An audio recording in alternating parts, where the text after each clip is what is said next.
Hello, hi everyone. Welcome to this online video classes. This is Dr. U. Raghavendra, Assistant Professor of Chemistry, MVS Government Degree and PG College, Mahabub Nagar, Telangana. Today in this video, I would like to explain about part 2 of coordination compounds. In the last video, that is part 1 of coordination compounds, I explained about the introduction introduction of coordination compounds, the importance of coordination compounds, as well as about the terminology which is used in coordination chemistry. Okay, fine. Next,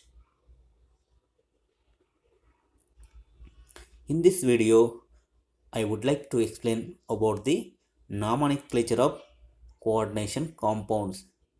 In nomenclature, it may be two types. One is the rules for writing names of coordination compounds. Second one is rules for writing formulas of coordination compounds. Okay, next one is I would like to discuss about the Werner theory. In Werner theory, I would like to explain introduction, postulates of theory, as well as some drawbacks of Werner theory. In this video, the last one is Sidgwick electronic theory and the Sidgwick EAN concept. Okay, fine. Next, the first one, nomenclature. Here in nomenclature, there are two types. If we know the structure, we have to write the name of that particular compound. This is one type. If we know the name of the compound, that is complex compound, then we have to write the formula or structure for that name. This is second type. I would like to discuss about the first type in this slide, that is the rules which are required in order to write the names of coordination compounds. If we know the formula of that particular coordination compound. Okay, in order to write the names of given coordination compound, we should follow some rules which were I would like to explain the rules which are required to follow during the naming of a particular coordination compound. The first one is if the complex is ionic in nature, that is the complex is ionic in nature, then we should write the name of the cation first, followed by name of anion, as in the case of ionic compounds. Just like in the case of NaCl, it is sodium chloride. In the case of MgCl2, it is magnesium chloride. That is, if the complex compound contains ionic nature, then we should name the cation name first, followed by anion name. Okay, fine. Next, if the complex is neutral, it is neutral, then we should write the name of that particular compound in a single word. That is, the whole name of that particular complex must be in a single word. Okay, next, in general, the coordination compound contains mainly two parts, as we discussed in the terminology. That is, as we discussed in the part 1 of coordination compounds video. That they are, first one is coordination sphere and the counter ions. That is, mainly the coordination compound contains two parts. One is coordination sphere, the second one is counter ions. Okay, in order to name the coordination sphere, in order to write the name of the given coordination compound, we should write the name of the coordination sphere first. In coordination sphere, according to definition of coordination sphere. The coordination sphere generally contains two parts. One is central atom, second one is ligands. So in order to write or in order to name the coordination sphere, we should write the names of the ligands first according to their alphabetical order. We should write the names of the ligand first, which are present in the coordination sphere according to alphabetical order, according to their alphabetical order, without considering their charge, followed by the name of the central atom or metal ion. That is, in order to write name of the coordination compound, we should write the name of the coordination sphere first, followed by counter ions if there is any counter ions. In order to write the name of the coordination sphere, where the coordination sphere contains ligands as well as central atom. So in order to write the name of the coordination sphere, we should write the names of the ligands first according to alphabetical order, without considering their charges, followed by the name of the central metal atom or ion. Okay, fine. Next, in coordination sphere, the ligands may be same or they may be different, or they may have different charges. So based on their nature, we should follow some rules in order to name the given ligands in the coordination sphere. If the ligands are anionic in nature, if the ligand is anionic in nature, then the name of that particular ligand ends with O suffix. If the ligand is anionic in nature, then the name should be end with O suffix. Okay, fine. Next, if the ligands are positive, that is, if the coordination sphere contains cationic ligands, then the name of the that particular positive ligand ends with em suffix, ends with em suffix. If it is anionic ligand, the name ends with O suffix. If it is positive or cationic ligand, the name ends with em suffix. If the ligands are neutral in nature, then there is no need to use any specific suffix to the name of that particular ligand, except in few cases. The few cases are in the case of H2O ligand, in the case of ammonia, in the case of carbonyl, in the case of NO. In the case of H2O ligand, it should be named as aqua. In the case of ammonia, it should be named as amine. In the case of carbon monoxide ligand, it should be named as carbonyl. In the case of nitric oxide ligand, it should be named as nitrosyl. Okay, except these four ligands, all the neutral ligands generally named as their original name in order to name that particular ligand which present in the coordination sphere. Okay, fine. Next, if there is more than one simple ligands in the coordination sphere, that is, in the coordination sphere, if there is more than one simple ligands, that is, the same ligands or in multiples, then we should use some prefixes. That is, they may be di, tri, tetra, etc. prefixes generally used before the name of that particular ligand. That is, if there is any simple ligand present in multiples in the coordination sphere, then we should write di, tri, tetra prefixes before the name of that particular simple ligand based on their number. If they are two, we should use di prefix. If they are three, then we should use tri prefix. If they are four simple ligands, then we should tetra before the name of that particular simple ligand. Okay,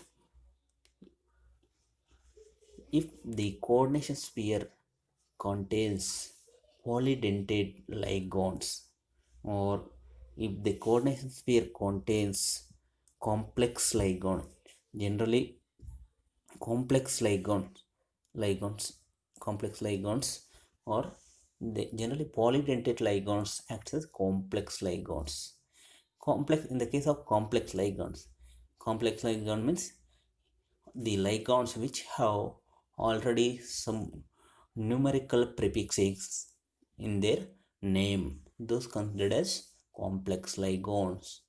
In such case, that is, if the coordination compound contains any complex ligand in the coordination sphere, then we should use bis, tris, or tetrakis prefixes before the name of that particular complex ligand, and we should write the name of that particular complex ligand within the parentheses, or that is within the small brackets. That is, if there is within the coordination sphere, if there is simple ligands in multiples, then we should use di, tri, tetra based on their number. If the coordinate sphere contains complex ligands, that is the ligand which have already some numericals within their name, then we should use bis, tris, tetrakis prefixes before the name of that particular ligand, which is generally written in the parenthesis or small bracket. Okay, fine. Next, if there are any ambidentate ligands, here ambidentate ligand means the ligand which has a capacity to form coordinate bonds with the central atom through two different donor atoms.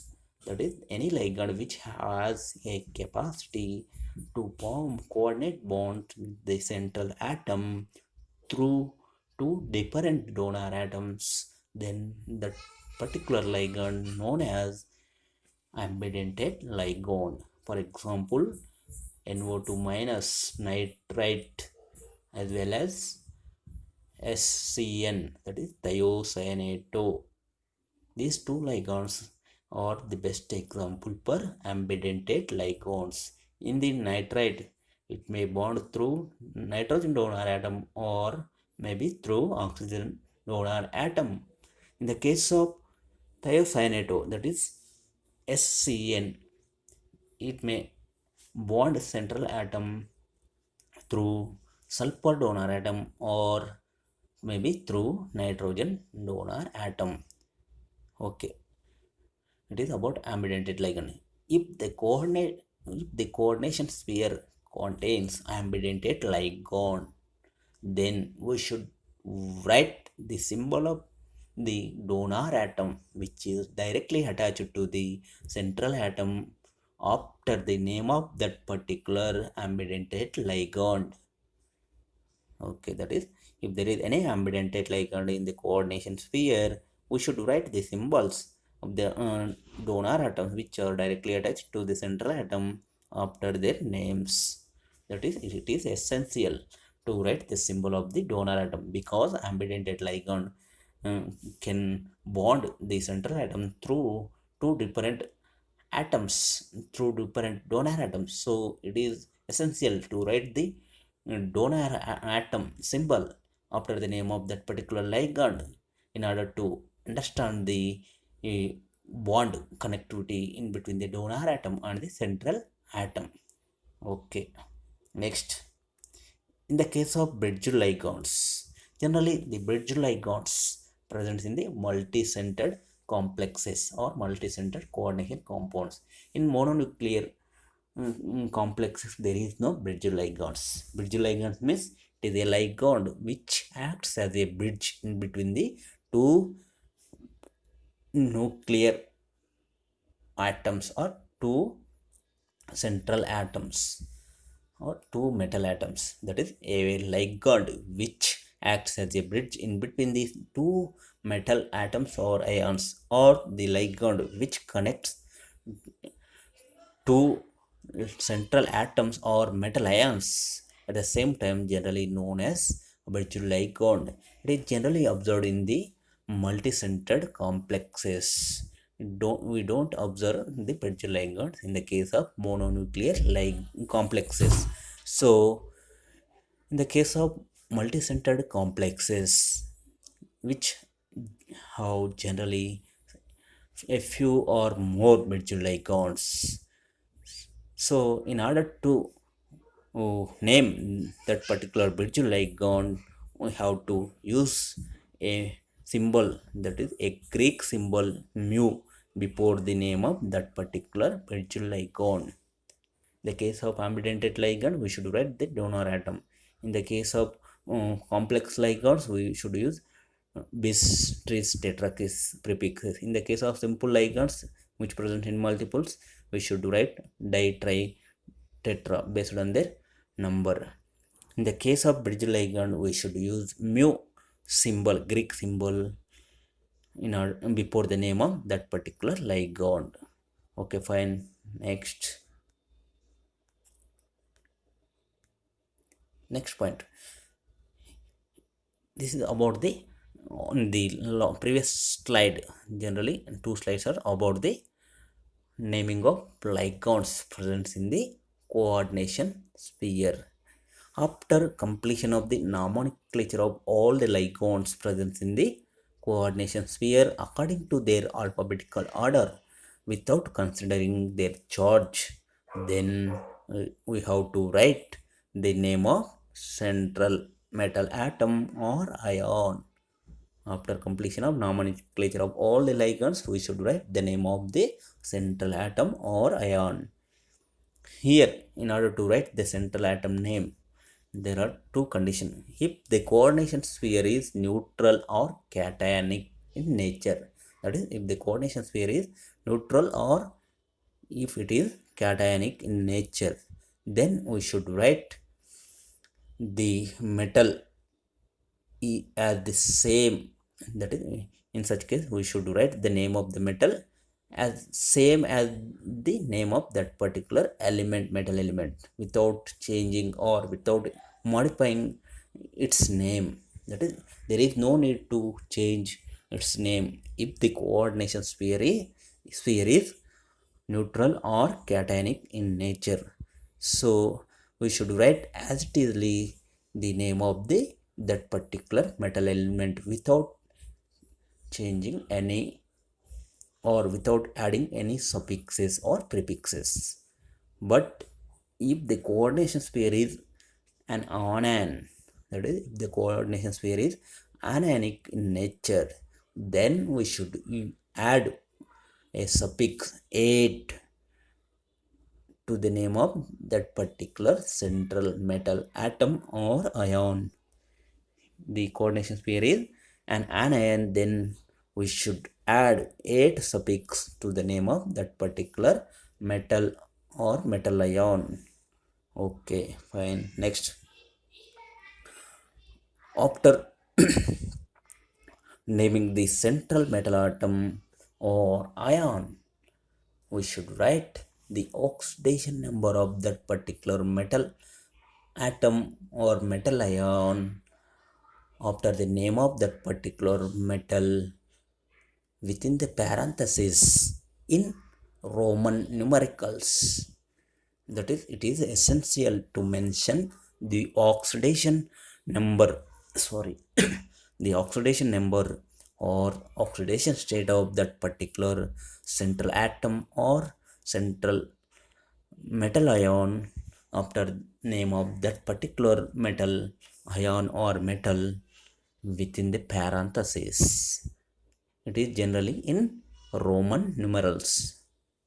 Okay, fine. Within the parenthesis in Roman numerals. Okay, next. This is all about the nomenclature of the coordination compounds. In the case of some coordination compounds, they may have some water molecules. That is, if the coordination compound or complex compound is hydrated, that is, the compound contains water molecules within the holes of the crystal lattice, coordination compound crystal lattice, then we should write the number of water molecules after the name of the complex in Arabic numerals. In Arabic numerals after the complex name. That is, it is essential to mention number of water molecules in Arabic numerals after the name of that particular coordination compound. Okay, this is all about the nomenclature of the coordination compound. If we know the formula of the coordination compound. Okay, fine. Next, if you observe the some names of the some ligands as well as the nomenclature of the coordination compounds. In this slide, I would like to explain about the names of the ligands. Here, the ligands may be anionic, or they may be cationic, or they may be positive, or sorry, neutral. Anionic, cationic, or they may be neutral. The case of anionic ligands, for example, bromide, fluoride, this is peroxide, or sorry, oxide, O2 minus O minus 2, O2 minus O2 minus 2 is peroxide. Sorry. Here in the case of bromide, the case of anionic ligand, we should add O suffix. So bromide is generally named as bromo, fluoride, fluoro, iodide, iodo, oxide, oxo, hydroxide, hydroxo, cyanide, cyano, oxalate, oxalato, carbonate, carbonato, acetate, acetato. So we should add O suffix to the anionic ligand. Okay, in the case of neutral ligands, there is no need to change the name of the neutral ligand except in some ligands, that is water molecule, ammonia, carbon monoxide, and nitric oxide ligands. In the case of all the remaining ligands, we should write the names of that particular ligands as it is. Okay, so observe the example. First one is NH3, ammonia. According to nomenclature, it is amine. Water molecule nomenclature is aqua. Nitric oxide, it is nitrosyl. Carbon monoxide, carbonyl. Oxygen, it is dioxygen. N2, dinitrogen, it is ferridin, it is ethylene diamine. Okay, this is about the nomenclature of different ligands. Okay, fine. Next, here the first picture depicts about the nomenclature of the positive ligands. There are only few positive ligands. For example, NO2 plus, it is nitronium. Generally, the positive ligands names ends with em suffix, so it is nitronium. The case of N2H5 plus, it is N2H5 plus, it is hydrogenium.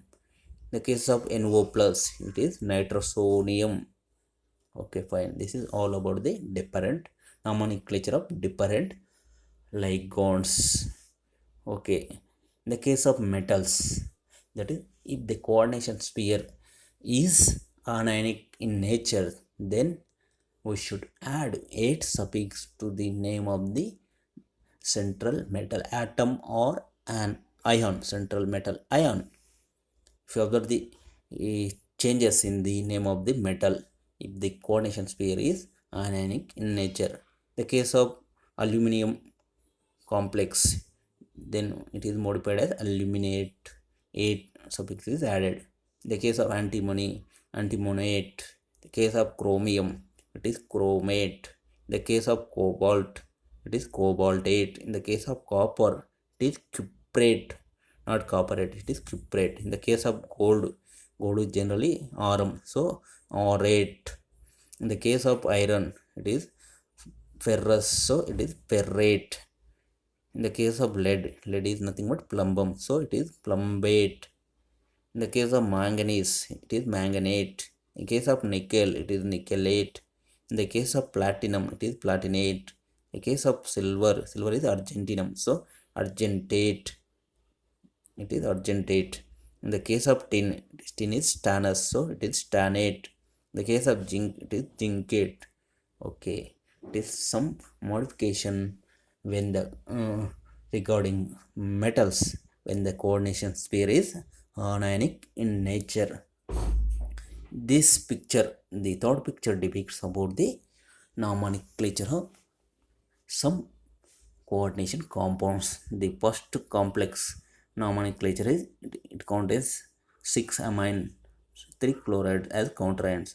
The central atom is cobalt. So here oxidation state is +3 because the counterions are chloride. There are 3 chlorides. So oxidation state of central atom is +3. So the name is hexamine cobalt 3 chloride or trichloride. Simply it is hexamine cobalt chloride. It is cationic coordination compound. So it is hexamine, simply hexamine cobalt 3 ion. The third one is, it is pentamine. According to alphabetical, amine comes first. So it is pentamine chloro cobalt 3 chloride. The fourth one is pentamine chloro cobalt 2. The next one is tetraamine chloro nitrito cobalt 3 chloride. Please go through all these examples. Okay, fine. Next,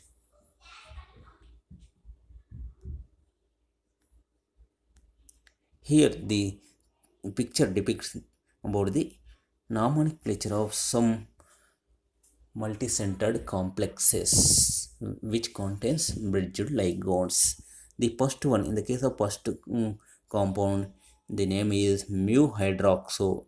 In the case of bridged ligand, we should use mu sub prefix, so it is mu hydroxo bis, because here two groups, same groups, so we should use bis pentamine. Here ligands are pentamine, bis pentamine, in both sides 5 amine, so it is bis pentamine chromium 3 chloride, or we can write it as mu hydroxo decamine dichromium 3 chloride.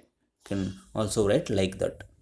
In the case of second one, here the bridge ligands are NH2 minus OH minus. NH2 minus is amido, OH is hydroxo. So according to alphabetical, amido hydroxo, amido comes first, so it is mu amido mu hydroxo octamine. Here 4, so octamine dicobalt 2 cobalt, so dicobalt 3 ion. The third one is, here the bridge ligands are carbonyls, they are same, so di prefix is, we should use di prefix, dimu carbonyl. Here the two metal centers have same ligands, so we should use bis carbonyl, both sides are carbonyl, cyclopentadienyl carbonyl cyclopentadienyl iron. There is no charge on the coordination sphere, it is neutral, so here oxidation number is 0, so it is neutral molecule. Okay, fine. This is about the nomenclature of multi-center compounds. Okay, next, the next one is rules for writing coordination compounds formulas. If you know the name of the coordination compound, how can we write the formulas of that particular compounds? In order to write the formulas of the coordination compounds based on the name of the compounds, we should follow some rules. The first one, in order to write the formulas, we should write the complex ion within the coordination sphere. First of all, we should write the coordination sphere within this. We should write the complex ion within the coordination sphere. Okay. Next, in coordination sphere, generally coordination sphere contains metal and ligand. So, in order to list the ligand and metal in the coordination sphere, we should write the central atom first, followed by ligands. But in the case of nomenclature, naming the compound, we should write the ligand's name first, followed by central atom. So, it is quite opposite. Here, in order to write the formulas, we should write the metal formula or metal symbol first, followed by the ligands symbols in the coordination sphere. It is opposite to that the first one, that is naming the compound. Okay, the third one is, here the ligands are then listed according to alphabetical order without considering their charge. It is similar to that of the naming the coordination compound. Here in the coordination sphere, we should write the symbols of the ligands according to their alphabetical order without considering their charges. Okay. In the case of polydentate ligands, also in the case of polydentate ligands also, if the name contains any polydentate ligand, in such case also we should follow the alphabetical order in order to write their symbols in the coordination sphere.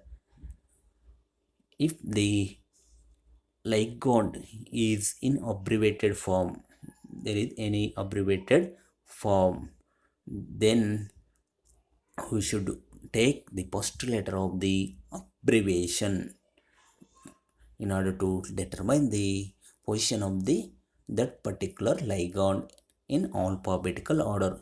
If there is any abbreviated ligands, we should take the first letter of abbreviation in order to determine the position of that particular ligand in the alphabetical order. Okay, fine. Next, if there is any polyatomic ligands, generally most of the cases the ligands are polyatomic.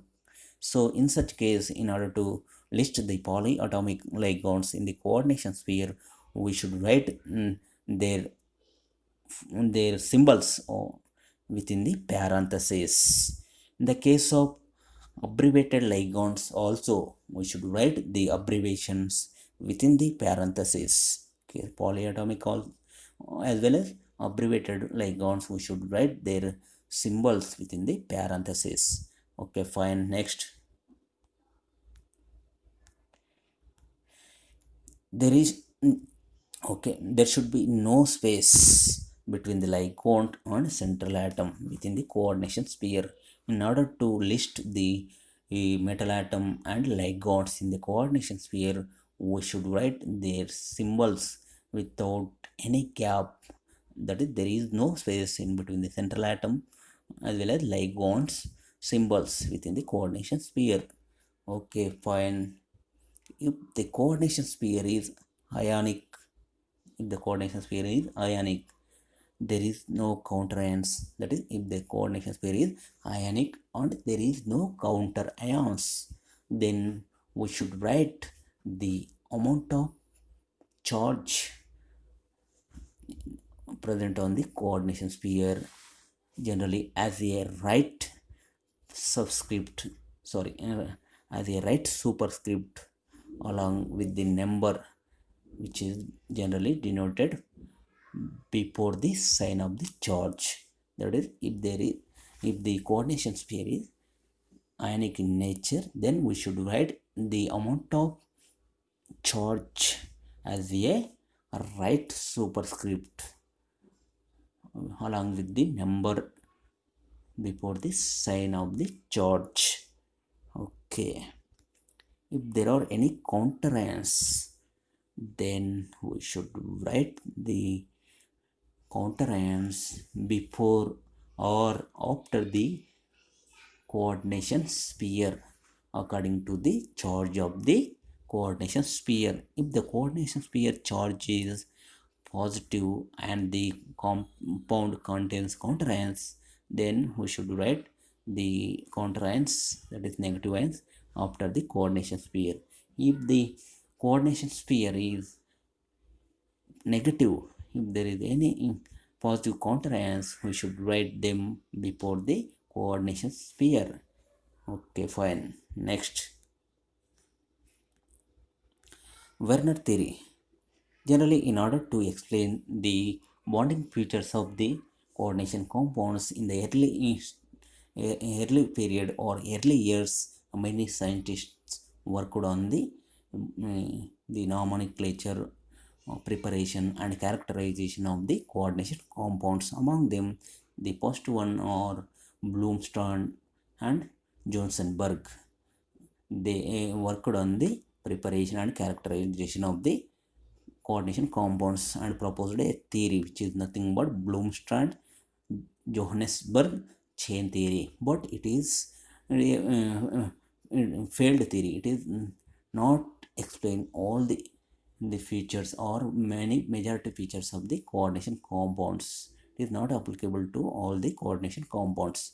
After that, the well-known theory proposed by Werner, that is Alfred Werner. The Alfred Werner generally he prepared so many coordination compounds and studied and characterized their structures. He also do some experiments on the coordination compounds, that is in order to find out their structure or in order to find out their bonding features. He carried out some experimental um, experiments on the coordination compound by using simple techniques. Here generally he used the two techniques in order to find out the bonding features of the compounds. Mainly they are conductivity properties as well as the precipitation property. He, that is Alfred Werner, mainly carried out his experiments on cobaltamine complexes. After his experiments on cobaltamine complexes, he put forward his ideas in the year, that is 1893. Generally, they became as the Werner theory of coordinations compounds. Here, what he observed during his observations or during his experiments, the experimental results are here. The first one is when he added silver nitrate to examine cobalt chloride complex, he got 3 moles of silver chloride precipitate. In the conductivity properties, he observed the conductance generally equal to 4 ions, that is one is complex and the other is 3 chloride ions. On addition of silver nitrate to cobalt pentamine chloride, he got 2 moles of silver chloride PPT. Here the conductance or the conductivity is generally equal to the conductance 3 ions, that is one complex ion and 2 chloride ions. Next one is on addition of silver nitrate to cobalt tetramine chloride complex, he got 1 mole silver chloride PPT. Here in this case the conductivity generally equal to the two ions, one complex ion, one chloride ion. But he didn't get any silver chloride PPT on addition of silver nitrate to cobalt triamine chloride. Here the compound also didn't show any conductivity because it is neutral compound or neutral molecule. So based on these results, that is conductivity as well as precipitation results of cobaltamine complexes, he proposed the following, or he proposed some postulates which became as the Werner theory in the later years. Okay, fine. Next, What are the postulates of Werner theory? The first one is most of the metals generally shows of two types of valencies in the coordination compounds. That is, in many cases, most of the metals generally shows two types of valencies in their coordination compounds. They are the first one is primary valency, second one is secondary valency. The second postulate. Generally here the primary valency is ionizable and generally it is satisfied by negative ligands only. It is ionizable and satisfied by negative ligands only. The case of secondary valence, it is non-ionizable and it is satisfied by negative as well as neutral, and even in some cases it is satisfied by positive ligands. That is, primary valence is ionizable, satisfied by negative ligands. Secondary valence is non-ionizable, that is, don't undergo ionization, and it is satisfied by neutral, or it may be negative, or in some cases it may be positive ligands. The fourth postulate is primary valency is generally denoted by dashed lines, while secondary valency is denoted by normal lines. Okay, next. Primary valency generally indicates or represents the oxidation number of metal, but secondary valence represents the coordination number of the metal. Okay, next. The primary valency generally it is directionless. Don't primary valency in don't has any direction. It is directionless. While secondary valency is directional and it affords a particular geometry to the coordination compounds, because here secondary valency is nothing but it is coordination number. So based on the coordination number, we get a particular coordination polyhedron or particular geometry to the coordination compound, because here the donor atoms of the ligands generally arranged in a particular direction around the central metal atom or ion. So secondary valence gives information about the geometry of the coordination compound. Okay, fine. Next. Here the picture depicts about the cobaltamine chloride complex structures according to Werner. Here the examine cobalt chloride structure is just like this one.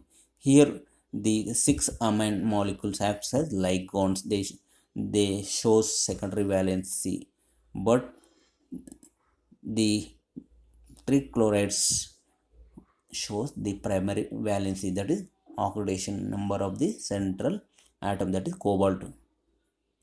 The case of second one, here the five amine molecules as well as the chloride, one chloride ligand acts as ligand, or they shows secondary valency. If the any ligand shows primary as well as secondary valences, then we should write it with two lines, that is dashed lines as well as normal lines. Here the chloride shows both valencies, primary and secondary valency. In the case of third picture, here two chlorides shows primary and secondary valencies. The only one chloride is shows primary valence. So on ion hydrolysis we get only two ions, that is complex ion, the chloride ion. The chlorides which shows secondary and primary valence don't undergo ionization, so we don't get pre-chloride ions. In the case of fourth one, here all the three amine molecules and all the three chloride ligands shows secondary valence. So the chlorides, three chloride don't undergo ionization, so we don't get any free chloride ions, so we don't get conductivity, or we don't get any silver chloride ppt on addition of silver nitrate. Okay, fine. Next. There are some drawbacks of the Werner theory.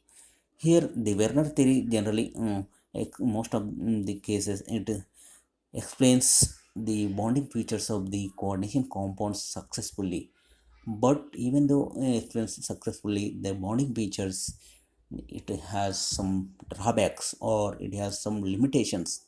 If you observe the limitations of the Werner theory one by one, the first one is it does not explain why only some metal elements or metals forms coordination compounds, why all the metals don't form coordination compounds. Next one, it does not explain the directional property of bonds in the coordination compounds.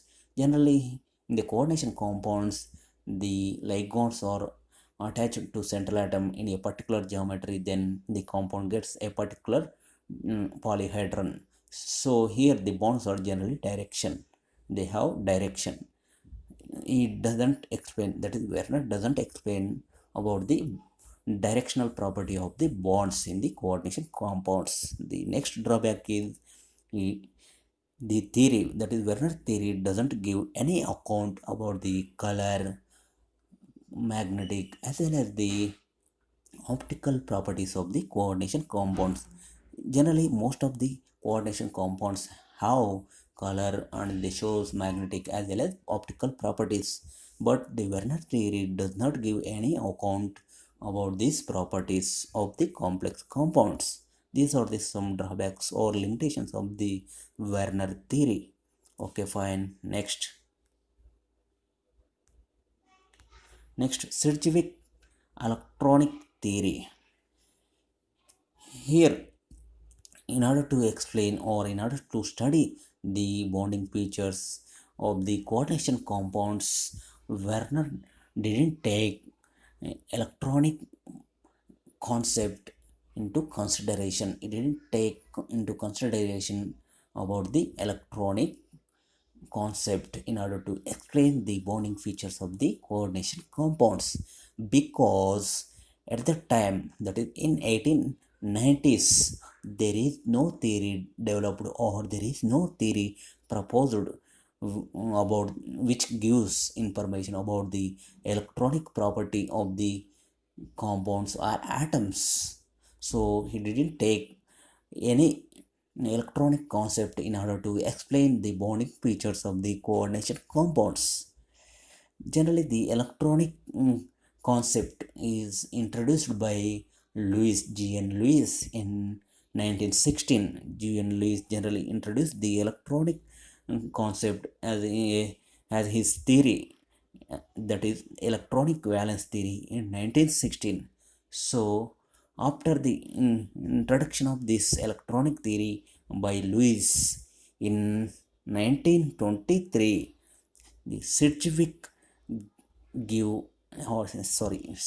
gave an electronic interpretation for the Werner theory.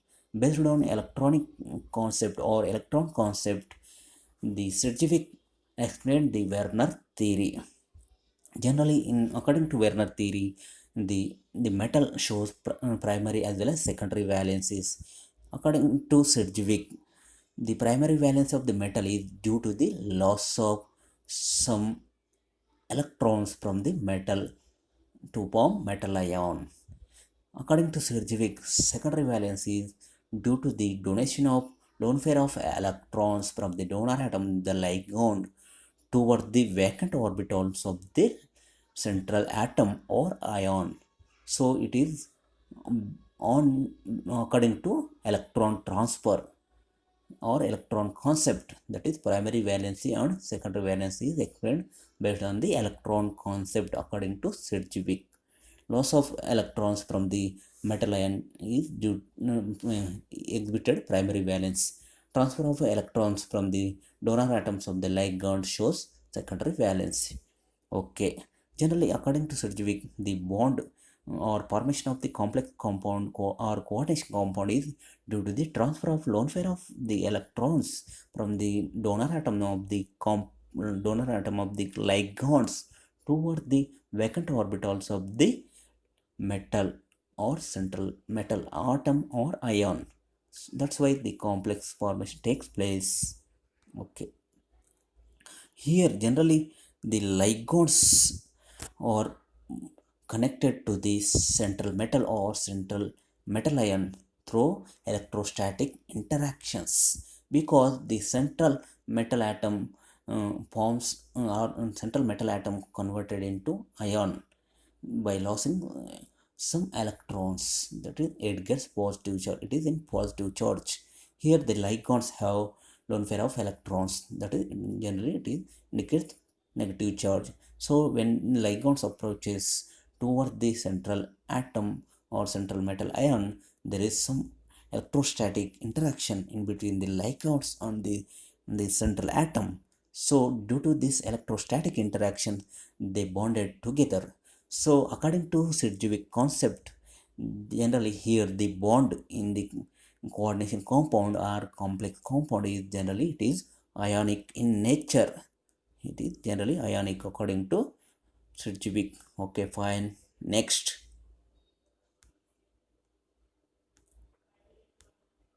here the effective atomic number and the Sidgwick concept.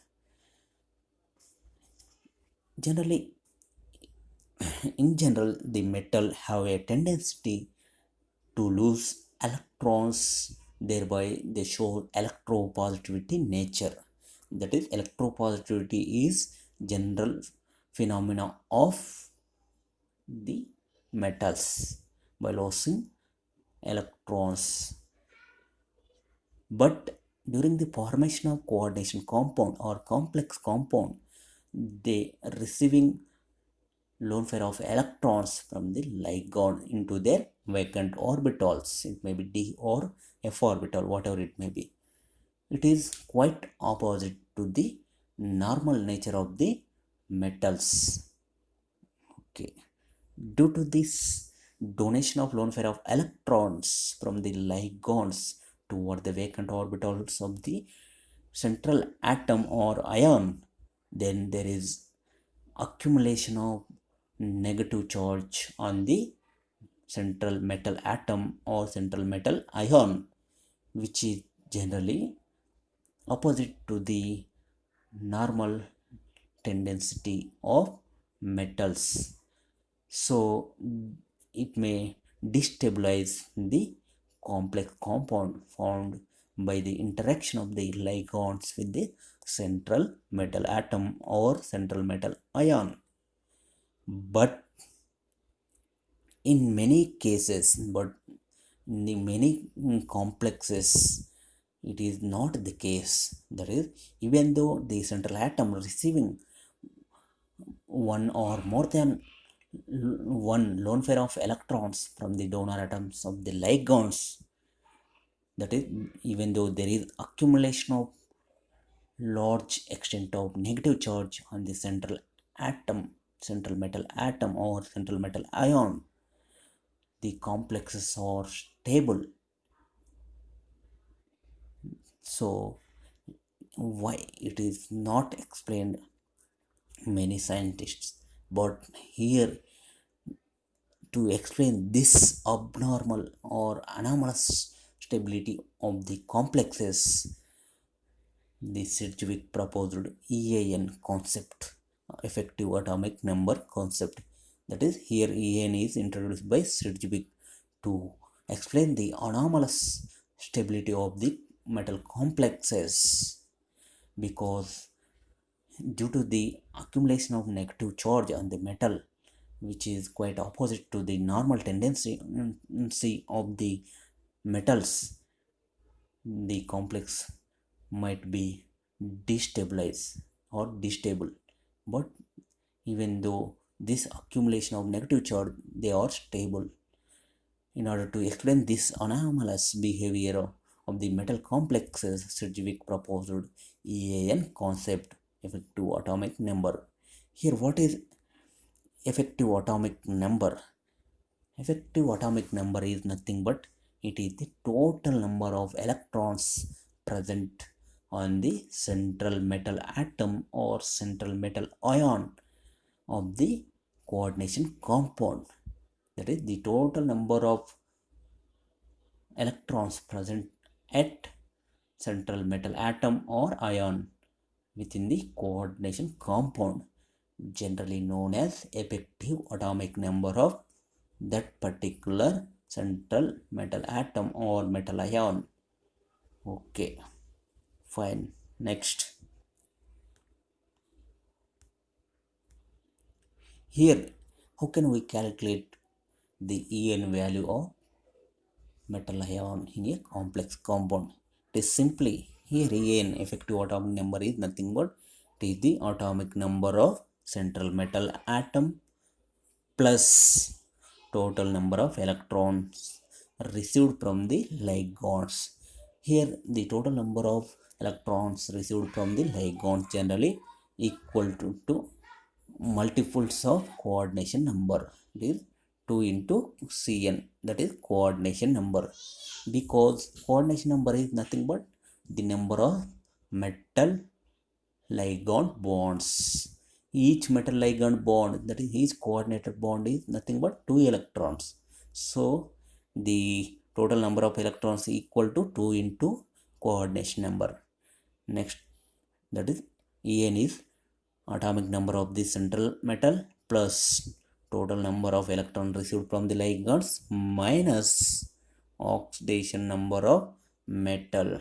So here it is minus oxidation number of the metal, because during the formation of coordination compound or complex compound, metal may lose some electrons. So we have to subtract this amount of electrons from the atomic number of the metal. So it is minus, that is we can write simply it as En equal to Z plus 2Cn minus Y.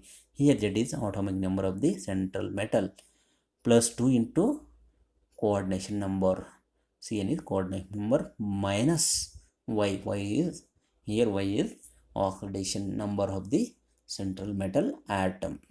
Okay, by using this formula we can calculate En of the metal in a given complex compound.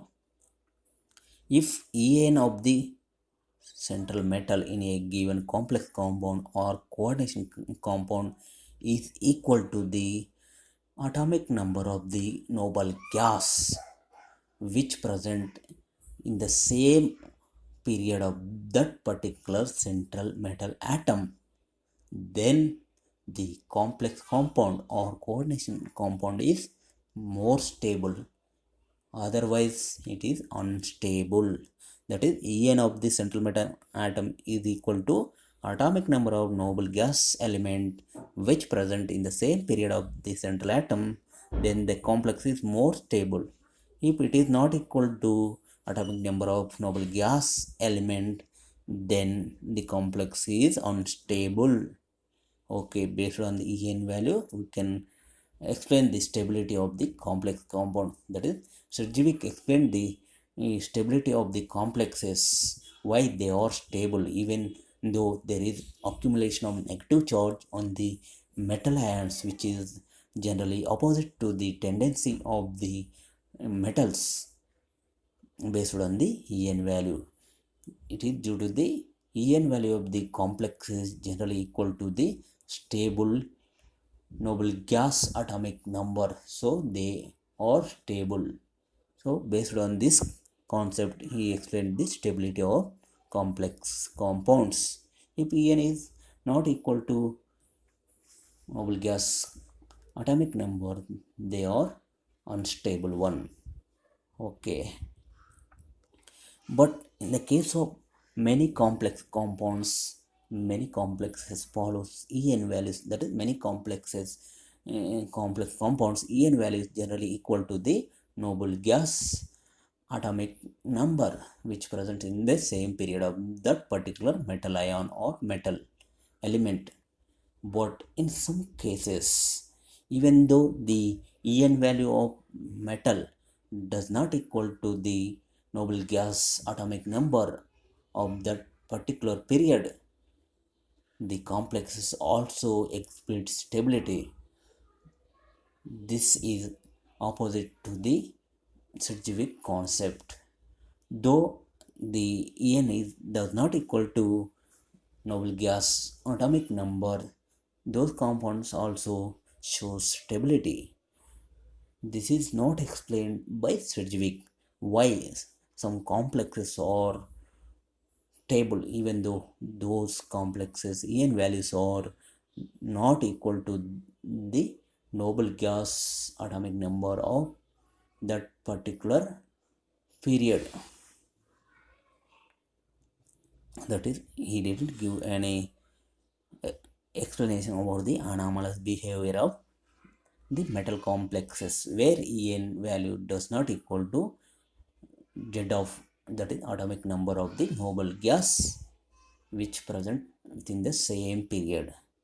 Here, for example, if you observe that particular type of example, it is potassium percyanide. In the case of potassium percyanide, the En value is generally it is equal to 35. It is not equal to the atomic number of the noble gas element which present in the iron period. The element, noble gas element which present in the iron period is, it is generally xenon 36. But here, sorry, here not xenon, it is krypton, but it is not equal to the oxidation number of krypton. Okay, though it is stable compound. Okay, fine. Next, here the picture depicts the En values of the some stable as well as unstable complex compound. The first table gives information about the En values of the complexes which are stable. That is, the complexes whose metal atoms or ions obeys En value. That is, En value must be equal to noble gas atomic number. All these compounds go through all these compounds. If you take first example, it is potassium ferrocyanide. Here central atom iron atomic number is 26. Oxidation number of metal is +2. Ferrocyanide so +2. So electrons gained from the ligands, it is here coordination number is 6. So 2 into 6 is equal to 12. So En equal to atomic number minus oxidation number plus total electrons. That is, it is equal to 36. That is, it is equal to atomic number of krypton which present in the iron period. So it is stable. In the case of the tetracyano copper complex also, copper central atom atomic number 29, oxidation number +1, total electrons is coordinate number 4. So 2 into 4 equal to 8. So the En value is 29 minus 1 plus 8, that is equal to 36. So it is also krypton atomic number. Please go through all these examples. For all these examples, the atomic number, that is En value, generally equal to the noble gas element atomic number which present in the period of that particular metal atom. If you observe the next table which don't obey the En rule, here the complex compounds, they don't obey En rule. That is, here En values is that not equal to noble gas atomic number. For example, the first one is percyanide, as we discussed in the last slide. Here iron central atom atomic number 26, but oxidation state is +3, ferri, so +3. The En value is sorry, total number of electrons received from ligands is 2 into 6 because core number is 6. So total is 12. The En value is 26 minus 3 plus 12, that is 35, does not equal to noble gas configuration or noble gas atomic number. Here the noble gas present in the iron period is krypton. Its atomic number is 36, but En is 35. So it does not equal to 36. That is krypton. In the case of chromium, hexaamine chromium complex also, central atom chromium atomic number 24, oxidation number +3, The total number of electrons received is 2 into 6, that is coordination number is 6, total 12. So En value is 24 minus 3 plus 12, total is equal to 33. It does not equal to 36, that is equal to krypton atomic number. So it is also don't obey En rule. The last one is examine nickel complex.